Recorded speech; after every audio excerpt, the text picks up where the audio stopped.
Search करें अवामी news. मुल्क भर की ताज़ा तरीन खबरों से बाखबर रहने के लिए सब्सक्राइब करें हमारे चैनल को और बेल आइकन ज़रूर दबाएं।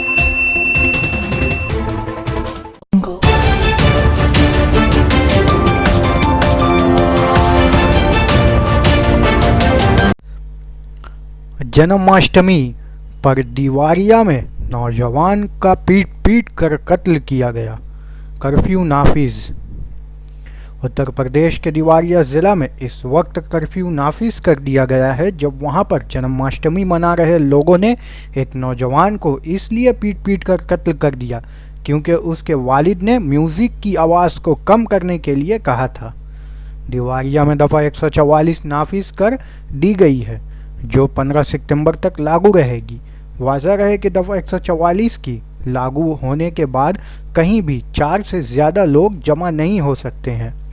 दीवारिया में हालात मज़ीद बिगड़ने के बाद कर्फ्यू नाफिज किया गया और ज़िला मजिस्ट्रेट अमित कशूर ने बताया है कि तनाव की वजह से कुछ पाबंदियां आयद की गई हैं जो 15 सितंबर तक लागू रहेगी। रिपोर्ट्स के मुताबिक ये वाक़या हफ्ता की रात को बुरहाज इलाके की पटेल नगर कॉलोनी में पेश आया।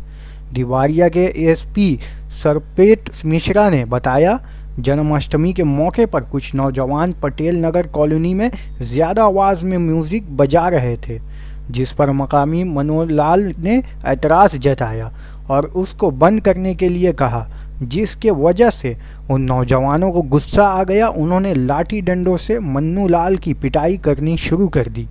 जब मन्नूलाल के बेटे सचिन और सुमित अपनी वालिदा संजू देवी की हमरा उनको बचाने गए तो उनकी भी उन नौजवानों ने पिटाई कर दी। इस हमला में ज़ख्मी हुए 25 साला सुमित की अस्पताल में इलाज के दौरान मौत हो गई। पुलिस को इत्तला मिलते ही मौके पर पहुंची और ज़ख्मियों को इलाज के लिए करीब के अस्पताल ले गई, जहां से मन्नूलाल और समेत को इलाज के लिए ज़िला अस्पताल मुंतकिल कर दिया गया है। इलाके में तनाव है जिसकी वजह से पुलिस के इजाफी दस्ते तैनात कर दिए गए हैं। मुलज़मीन अभी भी पुलिस की गिरफ्त से दूर है।